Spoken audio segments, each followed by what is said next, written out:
You're listening to the 49 Carats podcast, a 49ers Goldmine production with Stephanie Sanchez.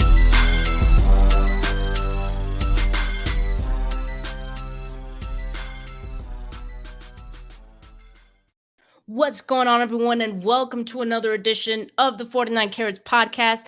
I'm your host, Steph, and today I am joined with a very special guest. We have a Bears podcaster in the building with us today, Brad of the Unbearable podcast.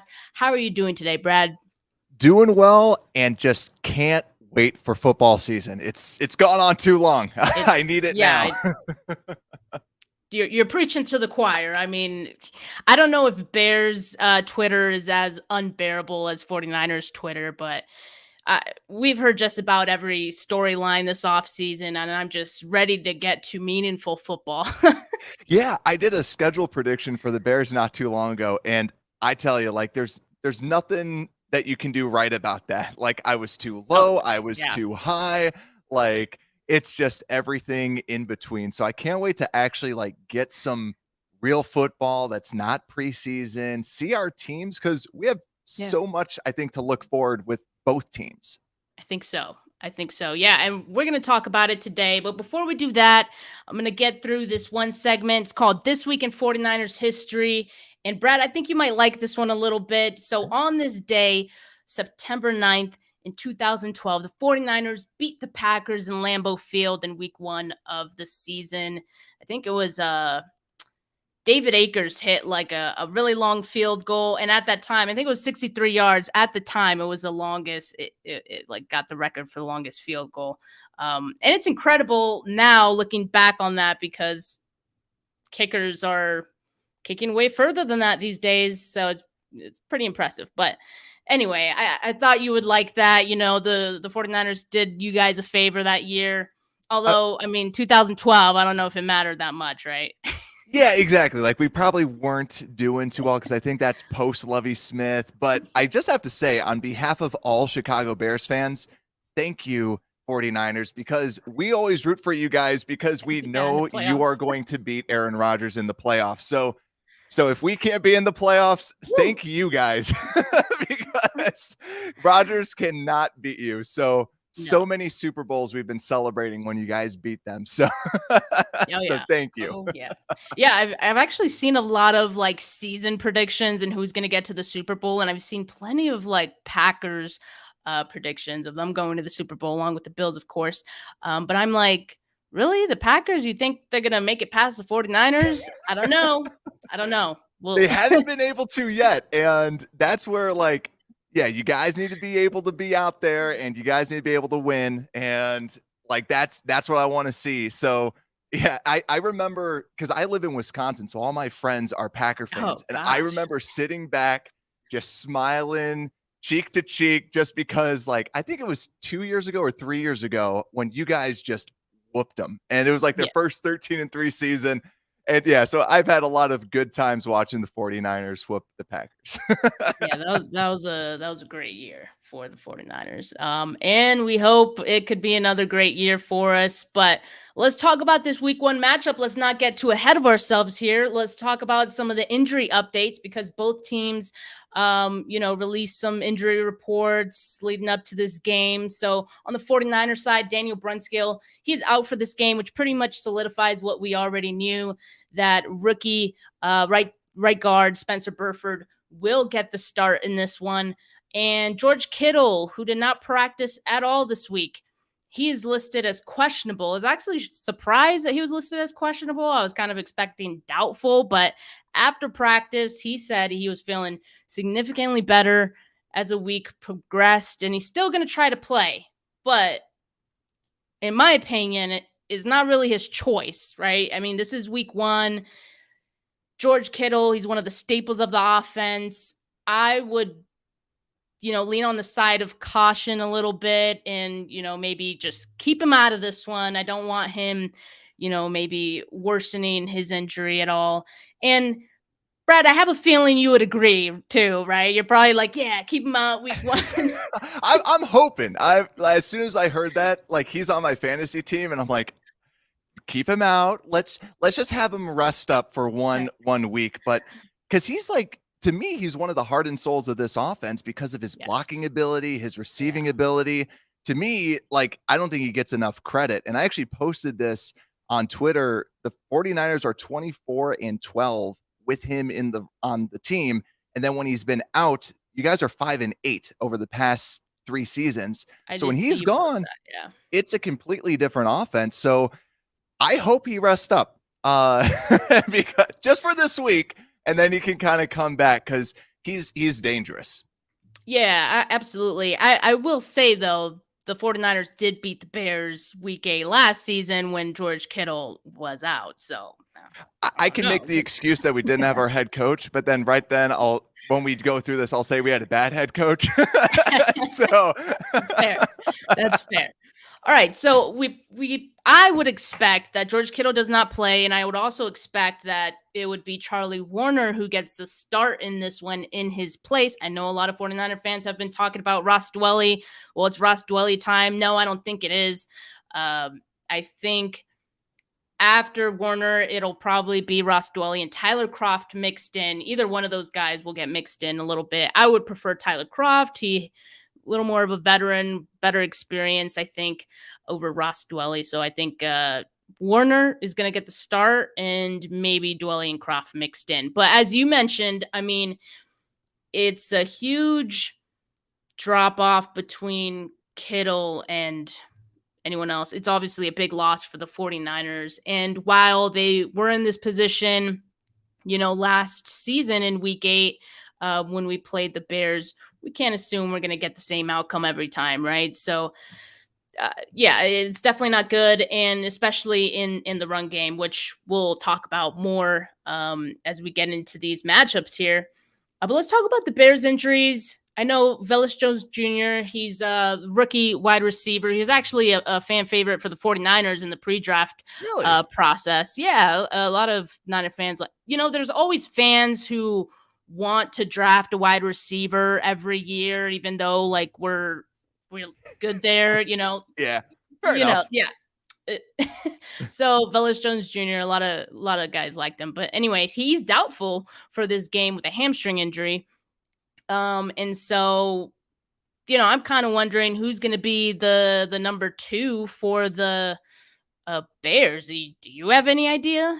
So here's the crazy part, because I've been on a couple fantasy podcasts and people are like, so who's number 2? Is it Byron Pringle? Is it like, who is it? And Equanimeous St. Brown, that like the 5th string wide receiver for the Packers last year. I've been at training camp for the Chicago Bears and he's honestly looked pretty decent. And I think that's where this offense, it's going to be about distributing the ball to different wide receivers. Mooney's still going to be that number 1.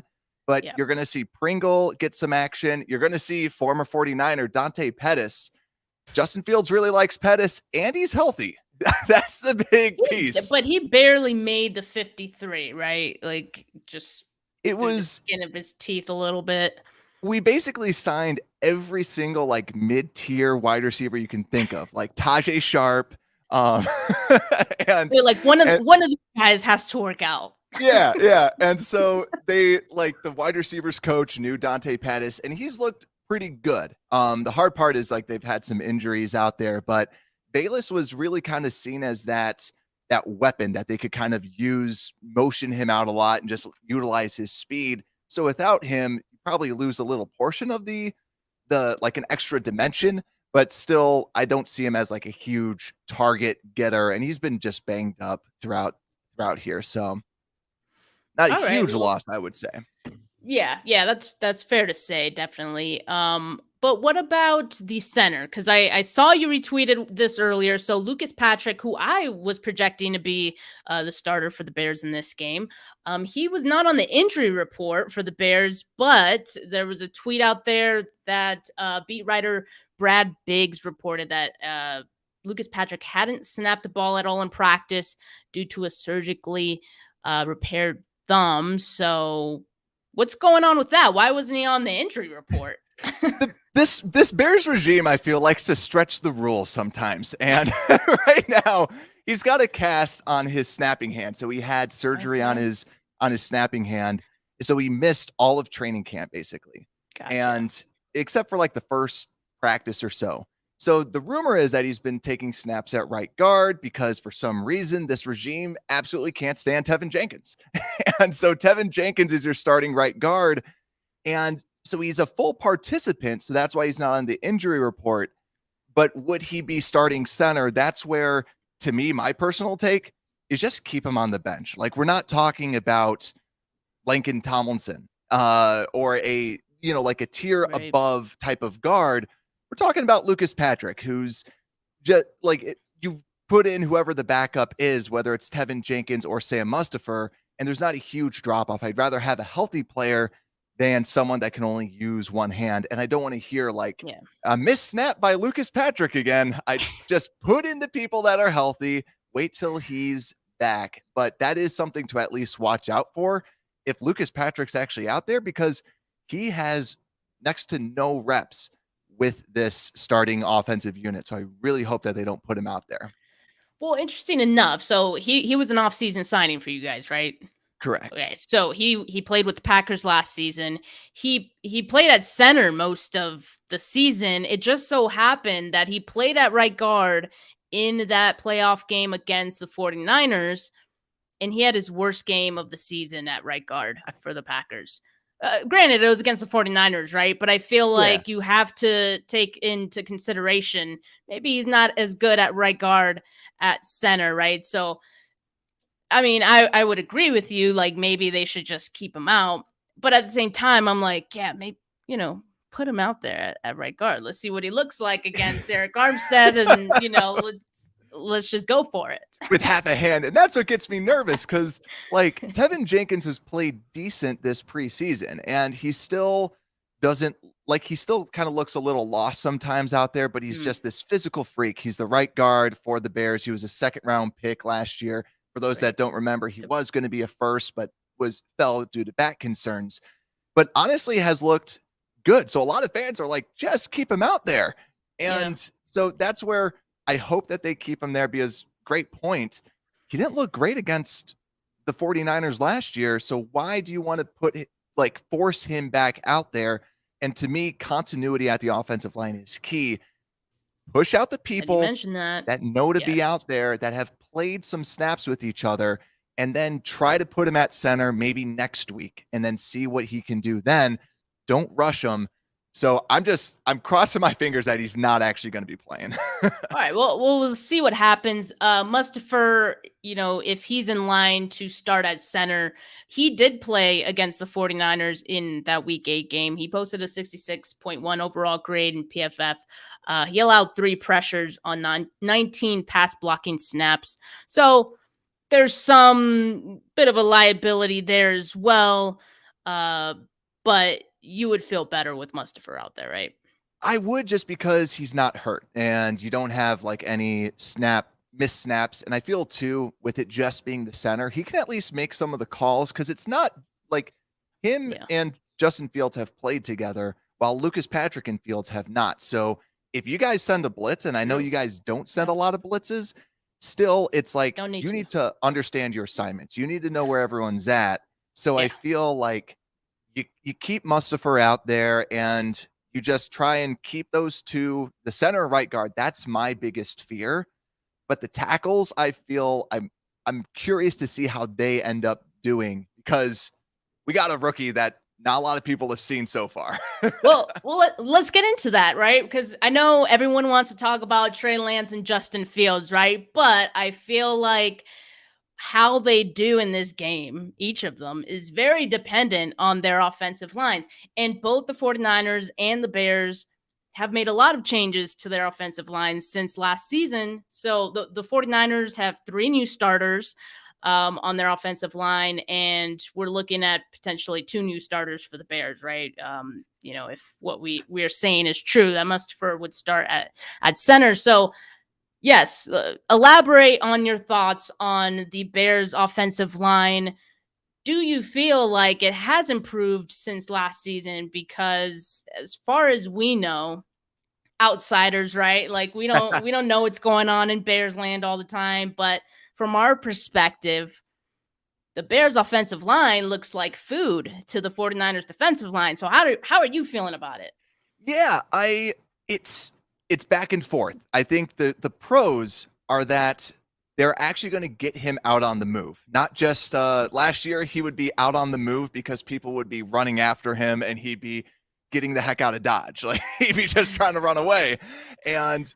But with this, they took a page out of the Shanahan playbook. So it's like more of a mobile pocket and trying to do more play action because stuff like that works. So they're trying to make him more mobile, try to get him out. But when I look at this offensive line, the pass protection, they switched everybody up. But the one person that really, or two people that really locked in their positions, Cody Whitehair, left guard. He's a good left guard. We know that. He's been solid, nothing amazing. Yeah. Yep. But Braxton Jones, the rookie out of Southern Utah, I believe, he's a very interesting person to watch. Now, I don't think he's all of a sudden going to play like a superstar and just lock down everybody, but he's been going against Robert Quinn day in, day out, and some days looks a little bit like a rookie, but don't get it twisted. He won that starting job immediately and was able to kind of claim that and looks good. I think he might do a couple slip-ups because you're talking about a wet field. Also, the Bears just got new sod down too. So this might be a disaster of a field game. But Braxton Keep Jones. George Kittle out for this reason.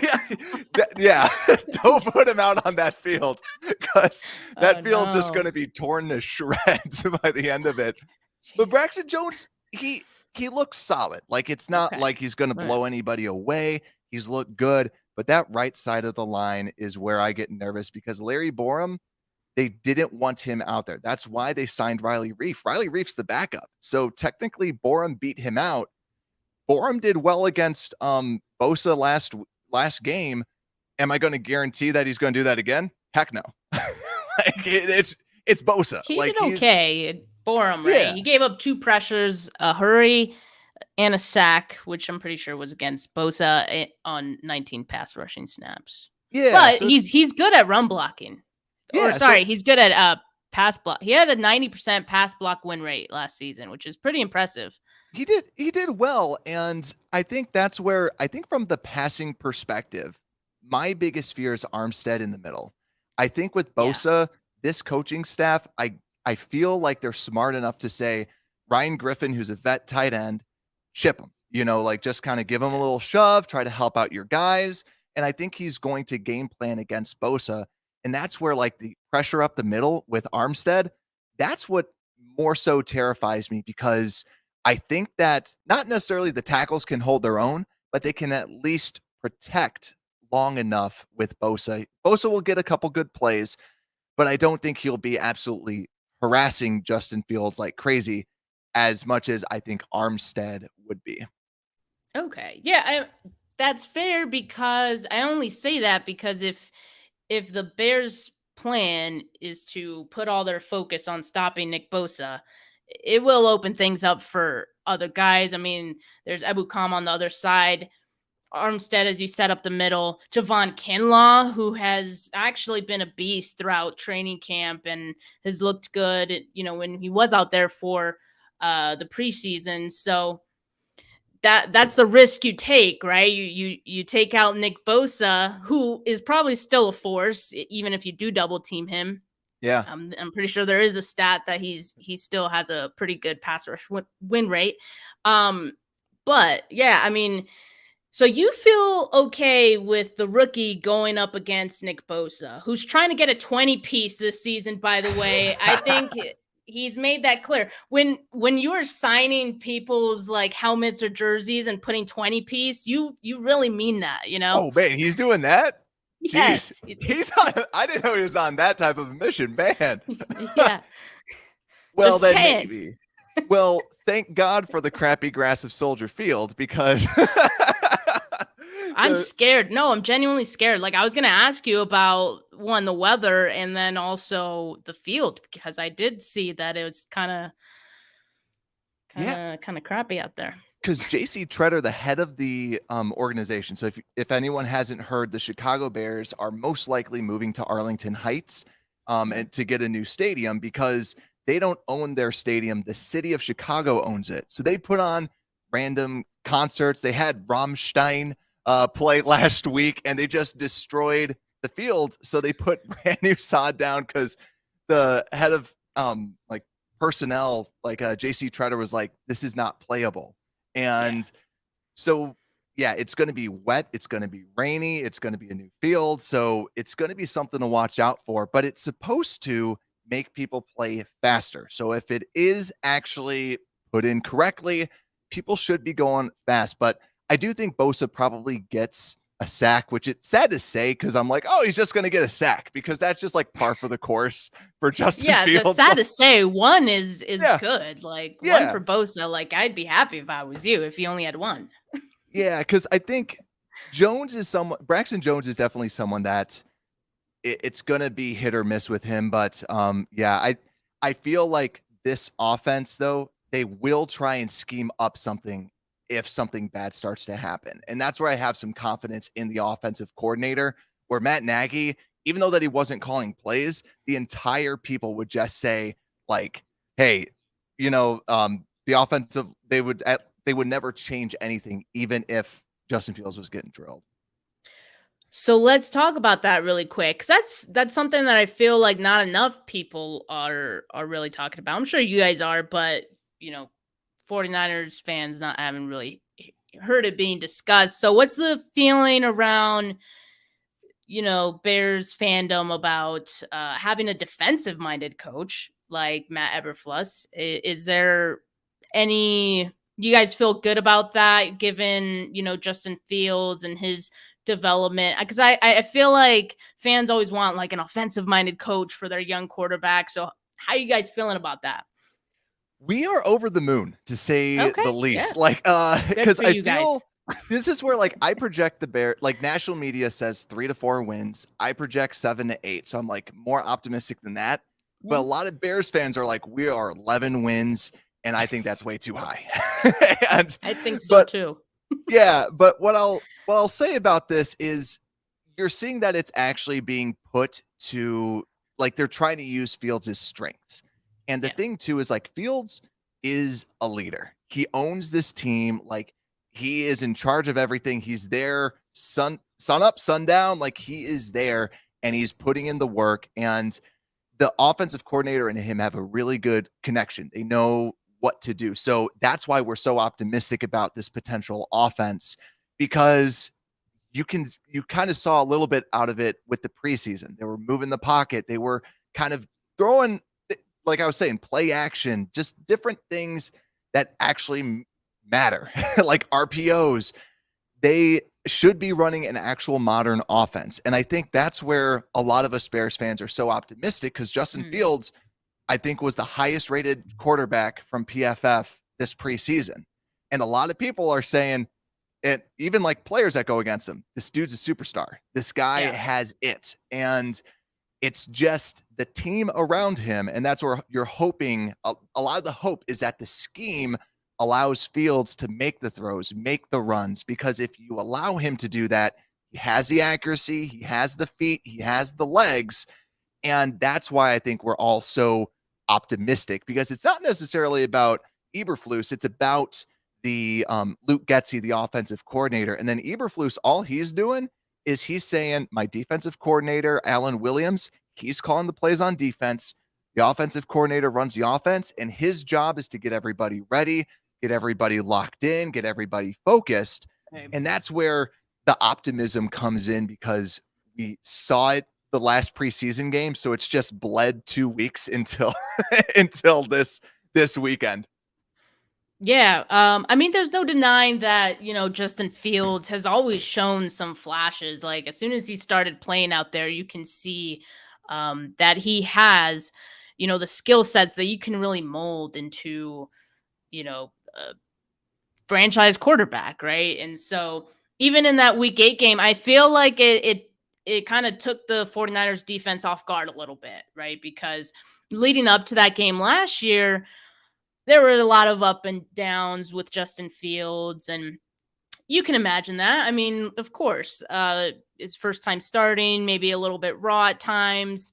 And you mentioned, the coaching before wasn't great, but against the Niners in week 8, he had a pretty solid game, especially in that first half. He finished 19 of 27, 175 passing yards, a touchdown and interception, but he did a lot of damage with his legs as well. The run game was moving in that first half, and he finished with 103 yards rushing with a rushing touchdown as well. He had the 2 fumbles, but Josh Norman is not walking out that door for the 49ers, so maybe he doesn't have 2 fumbles this time, but incredible by Josh Norman, by the way. But I'm glad he's not going to be out there for the 49ers this I totally time. forgot he played for you guys. Like, I was going back going, oh, yeah, that guy.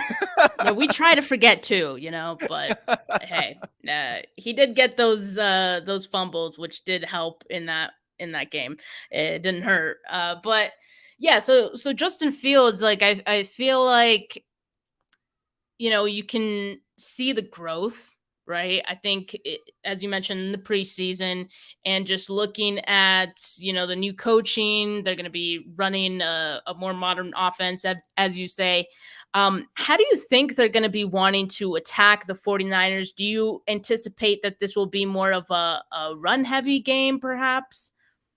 Yeah, good question. Because with it raining, you would think it would be run heavy. And also this team is built, like they said, they're going to run the football so that they can open up the pass.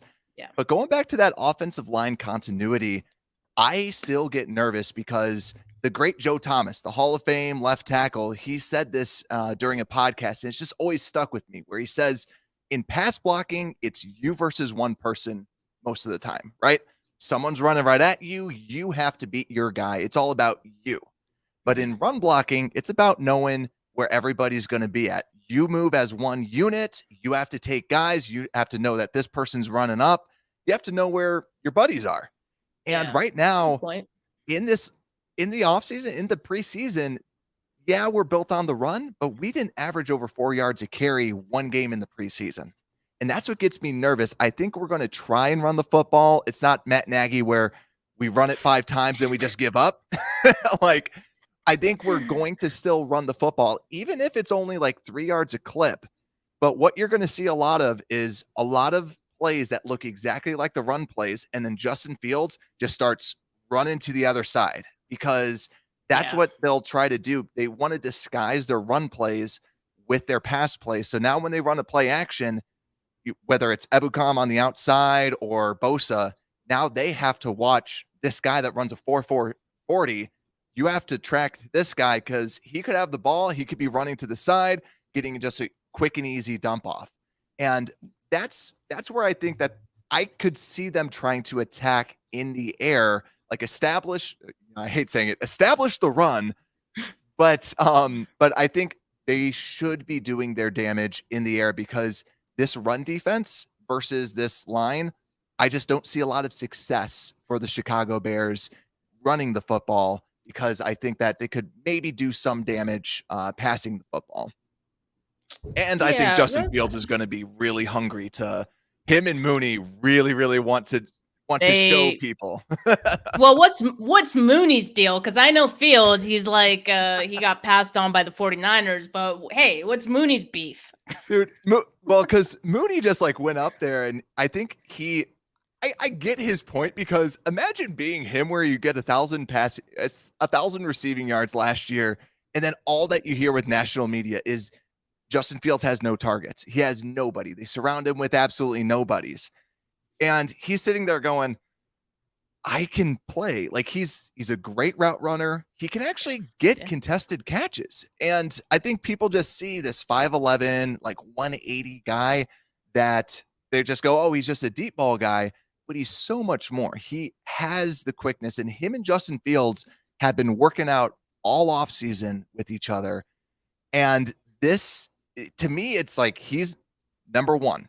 Then you have Cole Kmet, who I believe has an elite tight end grade by PFF over the preseason, looking pretty good. So you have kind of these two receivers, then everybody else is a crapshoot. But I think that Mooney especially, he's like, he just wants his respect, because right now he's one of those nobodies. And to me, it's like you have two receivers and a good running back in Montgomery. And then you can say it's a lot of, like what we were saying, Pettis, Byron Pringle, Equinemius St. Brown, some of these players that are players in the league. And that's where you're hoping that the scheme can kind of open up those players, but you still have your number ones with Kmet and Mooney. Yeah, I mean, I'm with Mooney on that one. He is definitely underrated. I drafted him in a league or two, so in the long haul, I want him to be good, and I think he will be, right? Just on the virtue of him, he's going to be eating up targets, right? He's going to get that volume. Sure. But I will say it's going to be a Mooney versus Mooney battle because Charvarius Ward, aka Mooney's, that's his nickname too. Yeah. Charvarius Ward. He's one of the highest ranked corners in several coverage metrics last season with the Chiefs, per Next Gen Stats. So I feel like this is going to be, grab your popcorn matchup, and there could be some snaps where it goes Mooney's way, and for the most part though, I know me and 49er fans feel really good about Charvarius Ward and how he's looked throughout training camp. He was shutting down Brandon Ayuk, but then it was really back and forth between him and Brandon Ayuk, like all camp. It was some really good stuff. Iron sharpens iron and all of that. But I feel like this is going to be a really great matchup between both of those guys. And so I wonder, so if Mooney is the unquestioned number one, right, which he is, and Charvarius Ward, let's just say, like, shuts him down, like, what are the options for the Bears? Like, that's kind of what I wonder, and that's, I think for 49er fans, like, that's the hope of how we feel this game could potentially go, because if you lock down Mooney, then who does Fields have to throw to? And, oh, look, Nick Bosa, Eric Armstead is running at you. You have to make some quick decisions. So that's kind of how I see this game going. But at the same time, you mentioned Cole Kmet. He's a very good tight end. But he also has to see Fred Warner. So are you afraid of Fred Warner? Do you feel like they might want to this season line up Kmet outside a little bit more to just, go against corners instead of, Fred Warner maybe? Yeah, that's a really good point, because I think what they're probably trying to do, because I feel like with the game plans, I see like a Samuel Womack that rookie that should be starting at slot, correct? Yep. He looked good in the preseason, but I'm curious if you have a starting rookie at the slot corner, pretty much all of the Bears wide receivers can kind of flex into that slot. Does Ward kind of follow whoever the number one is into the slot? Do we know yet, just because it's a new defense? Do we know if he would do that?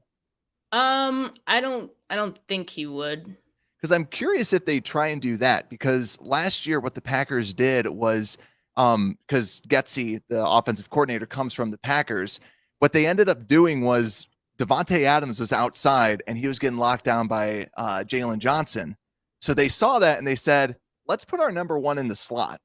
And Mooney has had some play in the slot. So I'm curious if Ward is giving him troubles and they just say, let's kind of switch that in to the inside. I could see maybe that, but you make a good point with Cole Kmet. So we will have a fullback. So he's not going to be like kind of going backfield.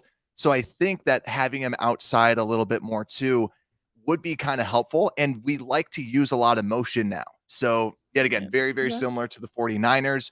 We're going to be running some motion. I think they're going to be trying to maybe even try and move. If Warner is on him, you try and move him out there. You guys still have Greenlaw and Al-Shahir, right? Aziz Al-Shahir, yeah. Yeah, so you have two good guys still there, but maybe they try and move him around if he is truly sticking on him. So it's going to be a difficult matchup, but you kind of talk about who else is out there.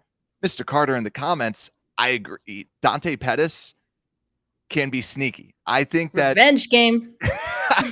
Dante Pettis revenge game. Fear it. Yeah. Fear it. Because he's been crazy enough. It sounds so weird saying this, because when we got him, I'm like, he's played well as long as he's healthy. He's been the only guy that's been like healthy besides him and Mooney. So he's played a lot with Fields.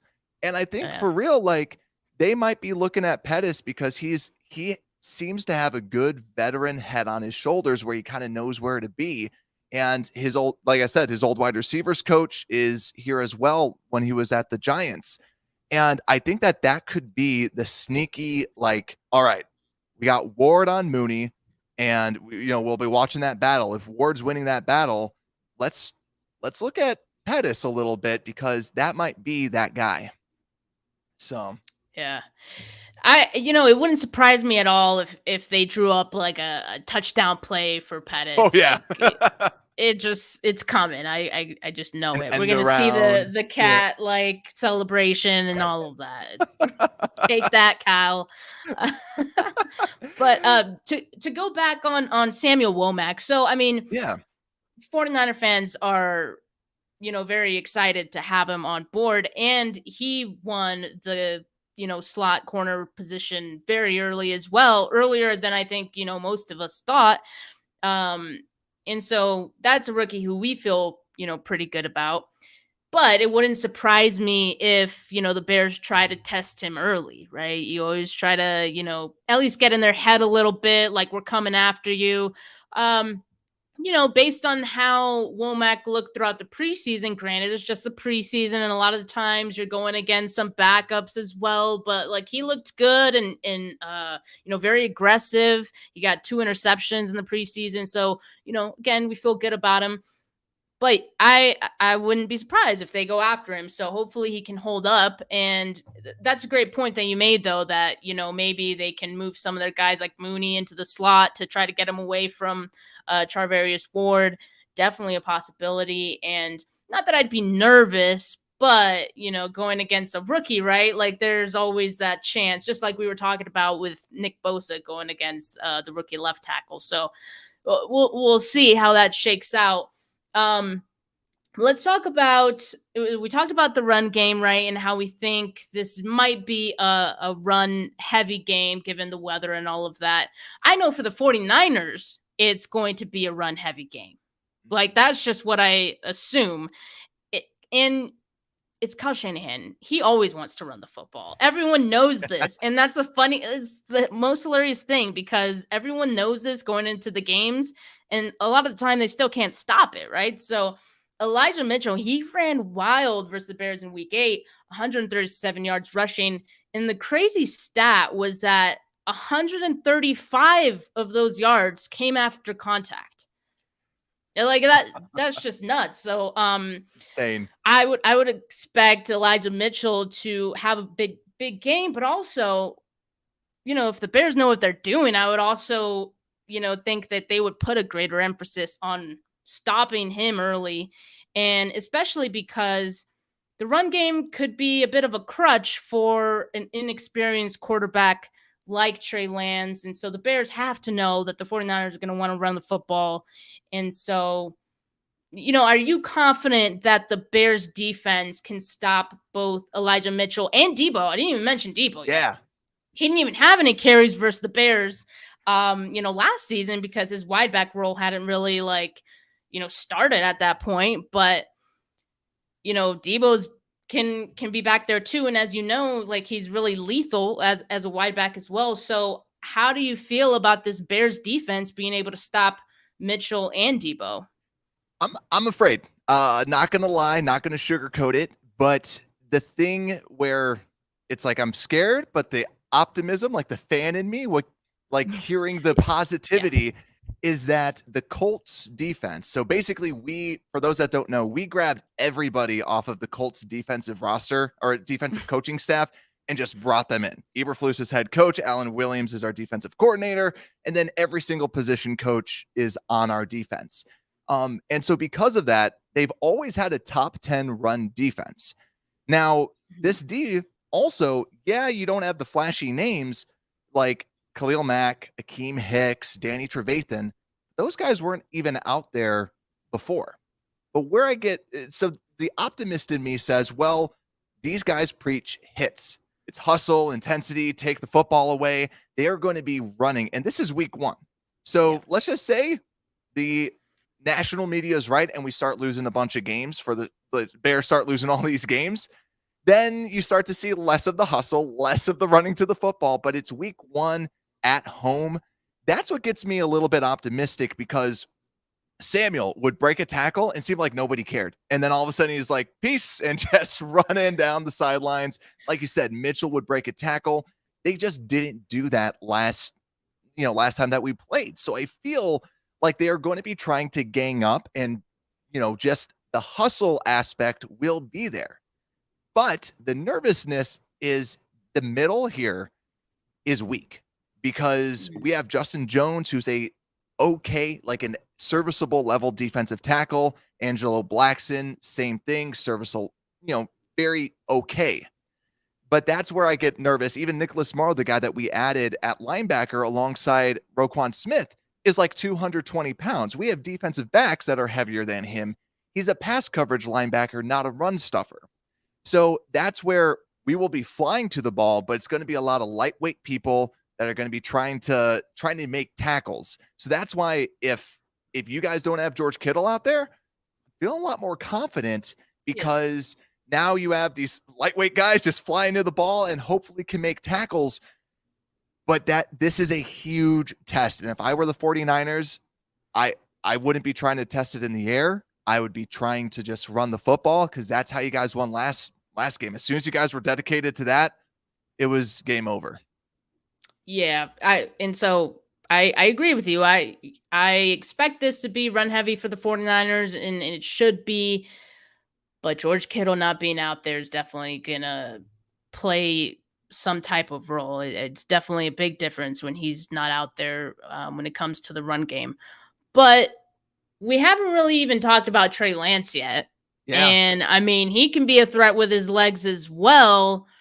Does that add another element to, your concerns a little bit about being able to stop the run? This, someone else that the Bears defense has to account for. And is there someone on the Bears defense who would be most responsible, you think, for keeping Trey Lance in check in this game? So there's one guy in particular that I know for a fact is going to be going crazy this game and just like be uber focused. And that's Roquan Smith, the guy that we didn't want to pay because he's not Fred Warner, because he's not Fred Warner. He's not Darius Leonard. He wanted top money, and the Bears said no. They said, you're worth this.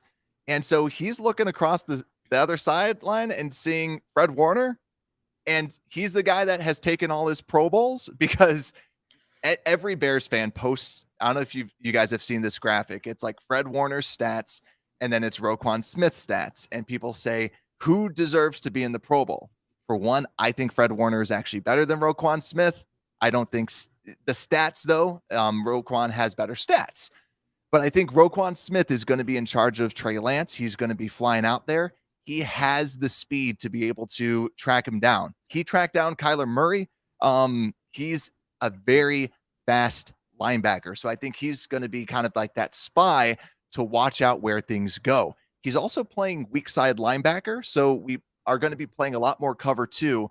So Nicholas Morrow is going to be more that deep middle linebacker. So hopefully then Roquan Smith is more kind of floating in that area. But we have a lot of speed at linebacker with Morrow and Smith. So whoever is actually going after him, you feel confident. But the big thing is you just need to make sure that the defensive line is able to actually get some pressure, force them to be uncomfortable, hopefully up the middle, just so that it kind of rattles him a little bit. So he has to make a decision and kind of just force essentially what is a rookie quarterback to kind of hurry up the processing. So that's kind of my concern a little bit in this game, right? I mean, Trey Lance doesn't have a lot of experience. We all feel really good about what he can be in the long term. I mean, we're pretty optimistic about it, but let's face it, there are going to be a lot of ups and downs, bumps and bruises. You guys saw that with Justin Fields, last season, and about a year removed from that now. I'm sure you guys are happy that you went through that last season, and now you can take that more mature Justin Fields, and that hopefully is at a new level. But for Trey Lance, even though they're part of the same class, he didn't get those snaps, so he's a little behind in that regard. And so my fear is that, defenses, the Bears in this first game, they're going to try to confuse him a little bit. And it being his first game as the unquestioned starter, he doesn't have that many starts, right? Yeah. He could probably easily be fooled at times, right? So that's something that I would expect to see in this game. But all things aside, aside from that, Kyle Shanahan, I think, also is great at putting guys in good position to when he can scheme guys open and things like that. So while I'm concerned about the offensive line, the 49ers offensive line a little bit, we'll just have to see what happens out there, right? But Trey Lance, he is good at, escaping the pocket, much like we've seen with Fields as well. And so, but if Roquan Smith is out there and he's as fast as you say, then I'm a little concerned. But it'll come down, I think, to again, Kyle Shanahan scheming the wide receivers open. We haven't talked about 49ers wide receivers, who I think pretty solid group. Brandon Ayuk, as I mentioned, has been the buzz of 49ers training camp, and he's been working a lot with Trey Lance all throughout the offseason. And of course, Deebo Samuel, who we mentioned as a wide back, but he actually had a great game against the Bears in week 8 last season, 171 receiving yards on 6 receptions. And he had that one awesome touchdown off the screen pass.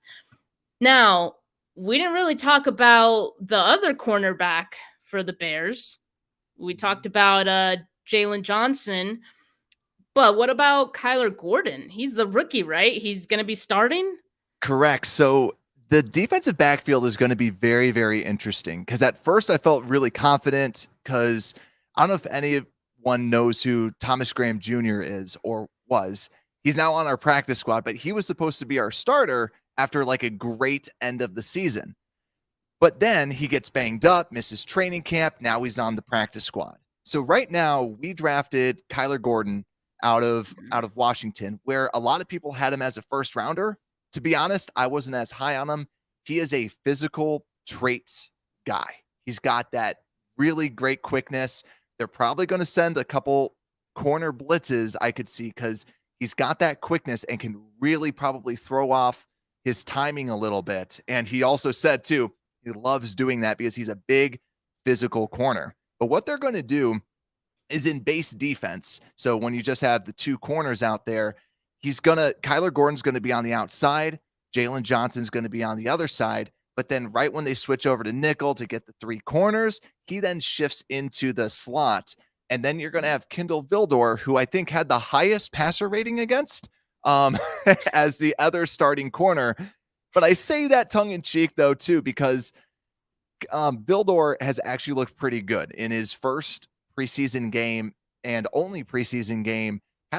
I think he was like in the 80s from a PFF grade, looked good in coverage. He is a little bit more of a physical corner, so plays a little bit better in this cover 2 system. So the Bears felt comfortable enough to not necessarily grab like a Xavier Rhodes, who's been tied to the Colts and Matt Eberflus this entire time.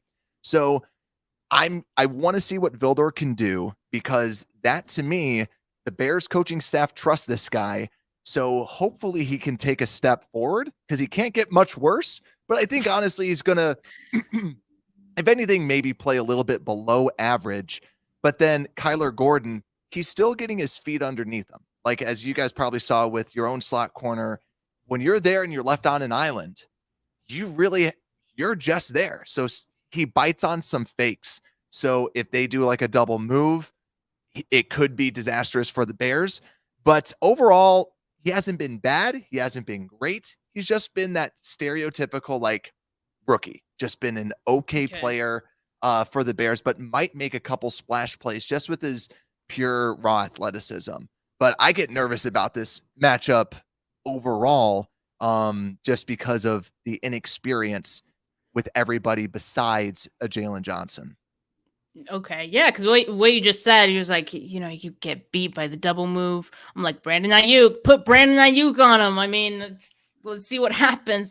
So yeah, it'll definitely be a really good battle. Now, I wanted to ask you about you guys' new safety, because again, another like big draft crush for 49er fans, Jaquan Brisker out of Penn State. I mean, the 49ers needed a safety going into this draft, and they decided to not go for one. Brisker would have been one of my favorites, but I know he went in the first round earlier than the 49ers pick. So how do you guys feel about Brisker? What have you seen out of him? And you pretty confident about him being out there in this week 1 game? So for all those that liked him, he's honestly the real deal. Like going to training camp, every single training camp, he made a play. Like some way, and it wasn't just like, oh, it was a bad pass or something like that. He read the quarterback. He understood where things were going. He just gets it. And I loved him too coming out. And when we got him, I was so happy. People wanted George Pickens, and I liked Pickens too. That's where I would have rather went Brisker and then Pickens. But Brisker is great. He played 1 game in the preseason, then he injured his hand and then had to get surgery. Now he's full go. Been perfect ever since. But in that preseason game, he read something, broke past a wide receiver, made a play in the backfield. Then after that, he ends up like swatting it or jarring the ball loose by just jacking somebody up. Then it's not even his guy, comes off of it and makes a great play. To me, he's the better safety than Eddie Jackson already. Like he is so impressive this game. And honestly, I see like these safeties now as a strength, because Eddie Jackson too, we all have jobs. Like imagine if you kicked butt for your boss last time and you got this huge pay raise and you're like, I'm awesome. Let's just say you start to coast a little bit like what Eddie Jackson was doing. And then you get a new manager and they go, you're not doing that well. Like we shouldn't be paying you that much. So right now Jackson's going, I like my 15 million a year that he's getting. So Jackson has become a leader out here, and these safeties are low key really, really good. And I think in this system with the new coaching staff, Brisker and Jackson to me are kind of the strengths of this defense, and hopefully can kind of cover up and not allow for these big plays, because last year, Eddie Jackson's not tackling anybody. He's making business decisions so that he doesn't get hurt. Now he has to go out there because otherwise they call it out in the film room called lumps, I believe. Yeah, loafs. They call it loafs, where you're just loafing around, not making the play. I think that these safeties are going to be lurking, and Brisker might come away with an interception by the end of the day. He's that good. All right. Well, I hope he doesn't. I mean, I want him to have a great career because, like, again, I did like him coming out of the draft, and it would just like validate all of my opinions, right? But maybe not just in this week, right? It just take the week off, maybe. I don't know. Last question before we get you out of here. Score prediction for this game. Don't mean to pin you into a hole here, but we got to do it. How do you think this game shakes out? So what I think is it's all about matchups. Do I think that the Bears are the better team in this matchup? No, I don't. I know that that's not news to you guys, but if there's any Bears fans that watch me, they probably will be shocked by that. But no, I think that the 49ers are the better team, but you are playing in Chicago with a bunch of ticked off fans. Like we are, like, because all that we're hearing is that we're winning 3 games. All that we're hearing is that we're tanking. All this negativity. As soon as it could just be a 5-yard little dump off, people are going to be crazy. It's going to be an electric atmosphere. Like I said, Roquan Smith is going to be out here trying to get a new contract, try to show that he is the number 1 linebacker in the league. He's going to be playing with his hair on fire. Go over to the offense. They're going to be trying something. And I think this offensive coordinator too, they are going to be doing everything they can to win this football game. And that's why, honestly, I think that the Bears end up taking this 20-17. I think it'll still be a tight game, But like I said, I just think the level of effort, and if Kittle's not out there playing, to me, this is a different game without Kittle. And you add the effort that the Bears are going to be bringing minus Kittle.